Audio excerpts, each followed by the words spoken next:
You can't always trust your eyes on the first day of April, especially at the Museum of Illusions. Tonight on Evening. Hey, it's me, Cisco Morris, and believe it or not, I'm gonna tell you about the plants I hate. It's the next movie destined to join the $1 billion film club. The stars talk about the new Super Mario film. Who is this? Yoshi. Plus, a look back at the King TV joke that turned the entire Pacific Northwest into April Fools. So at 6:53 p.m., the Space Needle collapsed.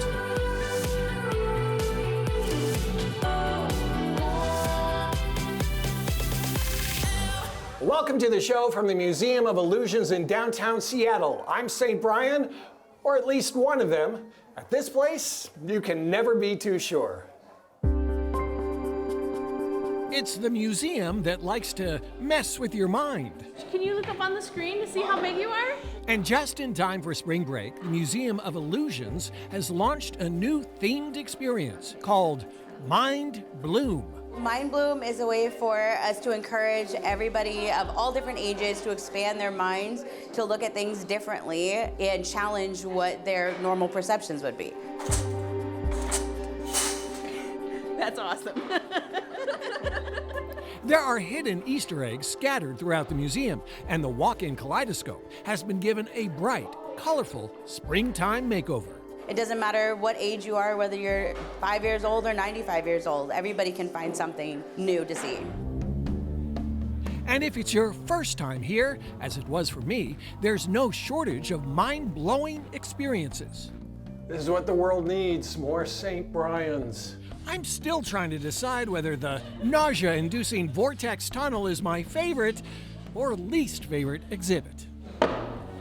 It's a great way for kids to still be able to interact while they're off of break. It's something indoors to do in the nice rainy weather that we have here in Seattle. This is actually the state that my mind is in right now. Total confusion. The Museum of Illusions is open every day of the week, starting at 10 a.m. Tickets start at about $25. A long, long time ago, in a mushroom kingdom far, far away, the world fell in love with a little Italian plumber. Tonight, that plumber is headed to outer space.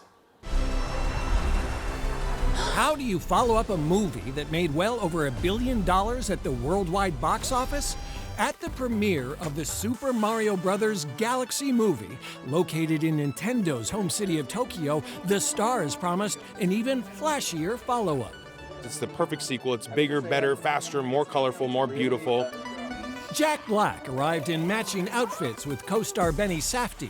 Since we're father-son in the movie, we thought we should go father-son on the red carpet.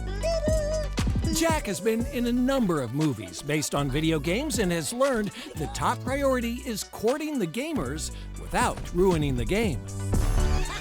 Fans of Mario, you're in for a treat. We got Easter eggs galore and a colorful explosion of energy in the Nintendo universe, in the Super Mario universe. Video games earn 6 times more than the global box office and have become a life raft for Hollywood. The Super Mario Brothers are now a better bet than Spider-Man and may even hold a higher standing in pop culture. This is the first time that myself, my friends, my sister, we had a character in our home and we were identifying with that character. We were on that character's journey. We were those characters. And I think that's why everyone's such a fondness for these guys. Fondness and loyalty. When the latest trailer was posted to YouTube, fans were celebrating the appearance of the villain Wart. Oh, princess, you're going to regret that. And over the moon to discover Donald Glover is voicing Yoshi. Who is this? Yoshi. Donald says he campaigned for the role. I just like that he's a loyal friend. I think that's a really good lesson in general, trying to be as loyal and good of a friend as you possibly can. The first animated Super Mario movie was voiced during the pandemic, in isolation. Now the stars know each other well enough to riff about movie snacks. I like to get a big old popcorn, not buttered, because I don't like Butterfingers. Wait, question, is the butter the thing, like the additional butter? Yeah. Yeah, I don't like that either. I didn't grow up with that, and it kind of, it blows my mind a little bit, and not in a positive way. Precisely the kind of reviews these movie producers want to avoid. Bring your family, bring your friends, see it on as big a screen as possible, and you'll never forget when you saw Super Mario Galaxy movie in the theaters.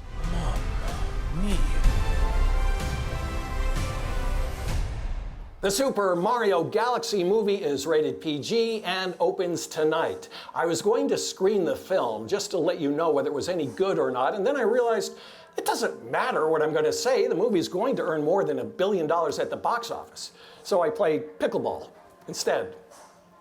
Pike Place Market has no shortage of tricks up its sleeve. Flying fish that fly through the air, flowers that seem to bloom overnight, and the longest running magic shop in the entire Northwest. Tonight, Jose Cedeno pulls back the curtain.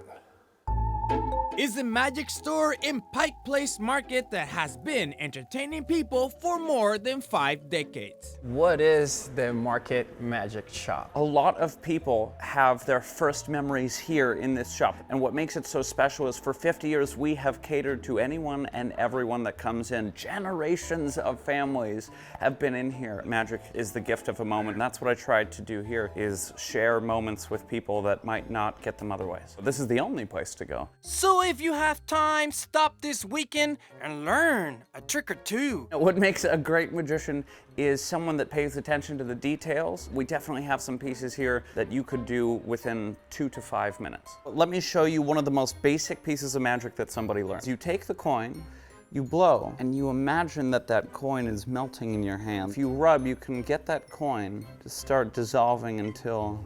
Pretty impressive. Now it's my turn. Here's a coin. Ooh.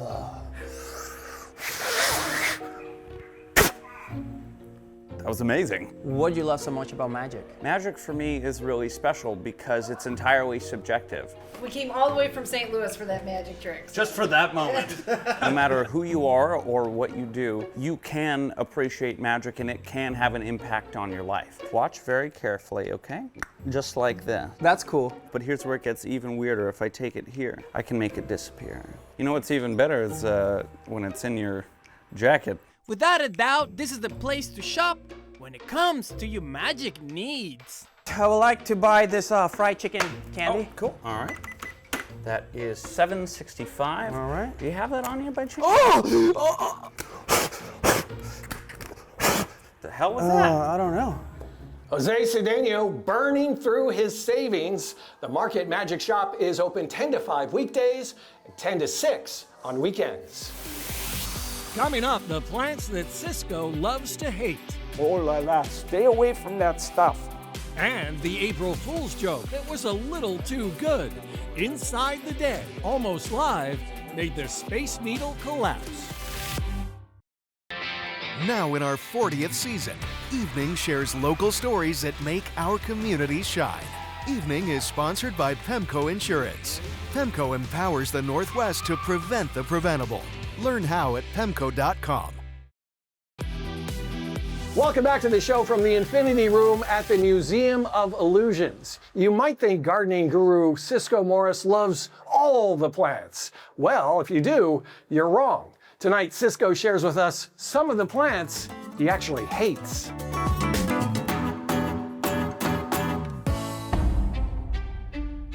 The reason I hate certain plants is because they spread uncontrollably, and some plants, you'd think they'd stay beautiful, but they have problems that make them turn ugly, ugly, ugly. Do you have this cotoneaster growing in your garden? It spreads like crazy, doesn't get thick enough to stop the grass and weeds from growing through it, and it's all arms and legs. This is the weediest looking thing I've ever seen. Rip it out. This is Ranunculus brazen hussy. It's got that beautiful brown leaves. It's taken over my whole lawn, comes up in every garden. She's a brazen hussy, stay away from her. How many of you have planted a beautiful Colorado blue spruce? they look so cute when you first plant them until the aphids come in the middle of winter. They suck the juice out of the needles, and the only needles that are left in March is at the very end of the branches. How beautiful is that? Cut that sucker down. And don't you think trumpet vine is beautiful? It climbs like crazy. It has wonderful trumpet flowers that hummingbirds love, and it grows in your neighbor's yard, all over your garden. There's no stopping that guy once it starts. So ivy, everybody's got ivy in their garden, but it's a monster. So it climbs trees, it gets really heavy up there, limbs fall down, the whole tree falls down, and I've seen it cover entire landscapes. You can still see where the rhododendron is, the little shrub, but they're all under that ivy, and I guarantee they are not alive. I'm sorry to tell you, I hate all these plants, but it's the truth. I hate them. I have never seen that side of Cisco who says for good reason it's illegal to buy or sell Atlantic, Boston, or English ivy because the stuff grows so quickly it can suffocate trees and native plants. That, by the way, was not an April Fool's Day story, but the next one is. It's about a legendary prank that happened right here on King 5 37 years ago today. We interrupt our regularly scheduled programming for the following special report. Good evening. Approximately 7 minutes ago at 6:53 p.m., the Space Needle collapsed. It was supposed to be a joke, but in the end, no one was laughing. So many people called 911 that it actually shut the 911 lines down. The police were not happy with us. The city was not happy with us. It all began a week before April Fool's Day when the writers of Almost Live learned they'd be doing a live show on April 1st. When the piece was finished, second thoughts began to creep in. We showed the picture to the program director, and he said, well, you can do it, but you have to put a banner that says April Fool. So, with management's blessing, the show went live on the air. Information at this point is incomplete. We do know that injuries are minimal. Within minutes, the phone started ringing. I got a phone call from the outside switchboard company that took phone calls for the station, and they said, what have you done? We've just gotten, hundreds of phone calls. There were people from Eastern Washington, medical people who came over to volunteer. The stunt made national headlines. After consulting with management and lawyers, John Keister was forced to go on the air the following week to apologize. Though the prank may be laughable now, the Almost Live cast has a little advice for future April Foolers. Make sure that you do it in a way that doesn't hint that people could be dead. Good advice. Chris's dad, Pat Cashman, was one of those involved in that infamous prank, which is what led Chris to ask his dad the following question. Dad, let's make this a teachable moment. What were you thinking? Hi there, Chris. How's it going? Oh, there's the camera. I'm sorry I'm out of practice. That is my voice that you hear at the very beginning of the thing where we interrupt this program. That was me. But other than that, I had nothing to do with it. I didn't think it was a good idea to topple a Seattle landmark like that. Now, blowing up the Kingdome, that was my idea.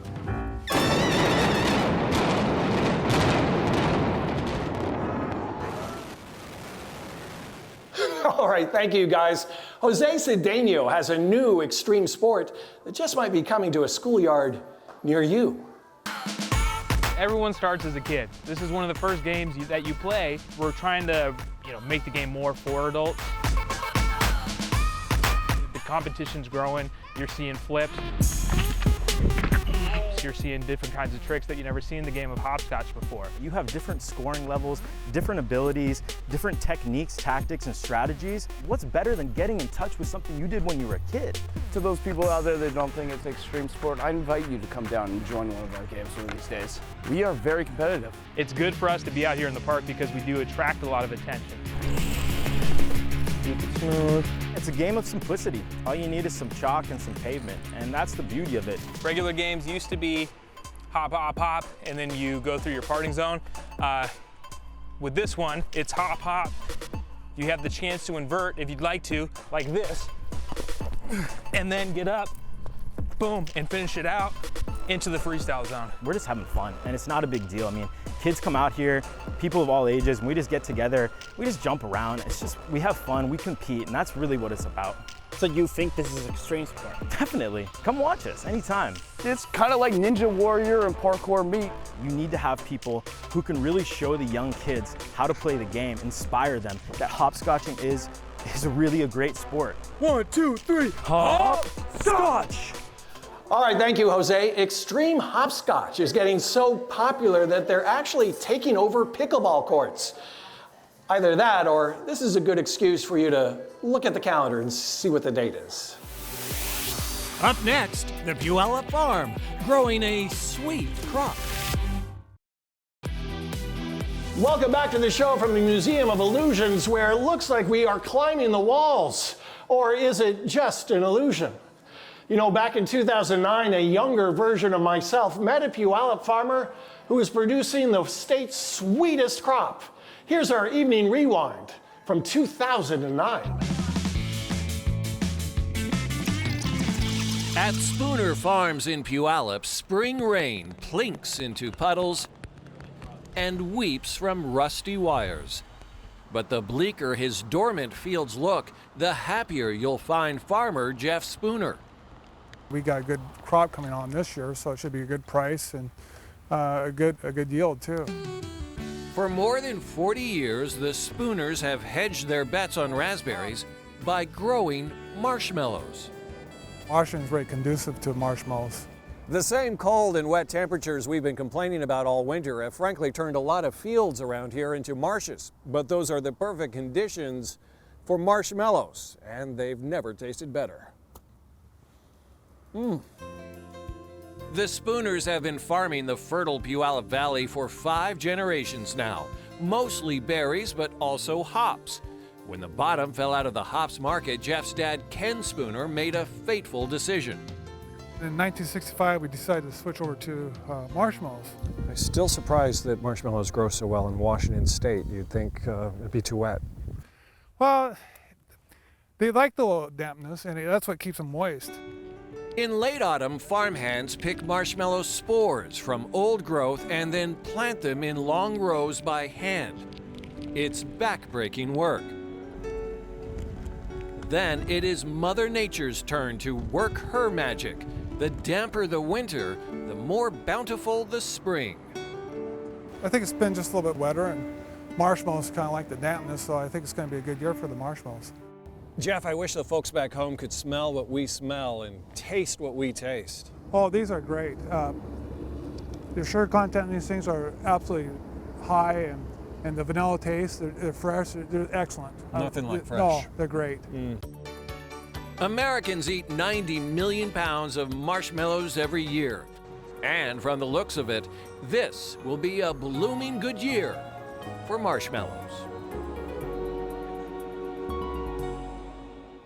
One of my all-time favorite stories, and you know, early reports are this year's crop could really be the best ever.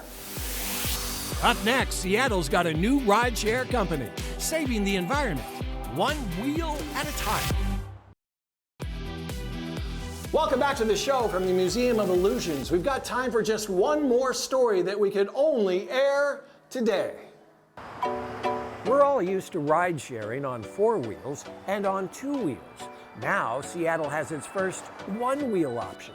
It's actually called Blunicycle. My first unicycle was blue, and it just sounds perfect. It sounds really urban.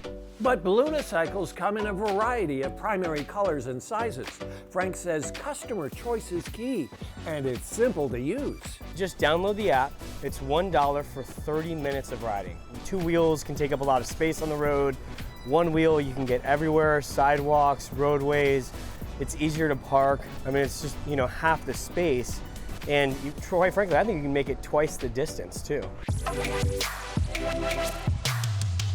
even though it's still in beta testing, Blunacycle is earning a loyal following. Casey Anderson is a return customer. I'm a pretty active guy, so I commute with my Blunacycle probably 3 to 4 days a week. I get some stairs, I get a few laughs, but bottom line is, I'm making a difference in my own small way. That means the world to Frank, who hopes his own passion for solo pedaling will change the face of city commuting. Worked really hard on this for so many years. Always loved my unicycle, and it's nice to be able to kind of get this out there to the public and the community. Blunacycle officially launches April 2nd, which is tomorrow, and that makes today, Our thanks to the Museum of Illusions for letting us play around today. We'll see you tomorrow.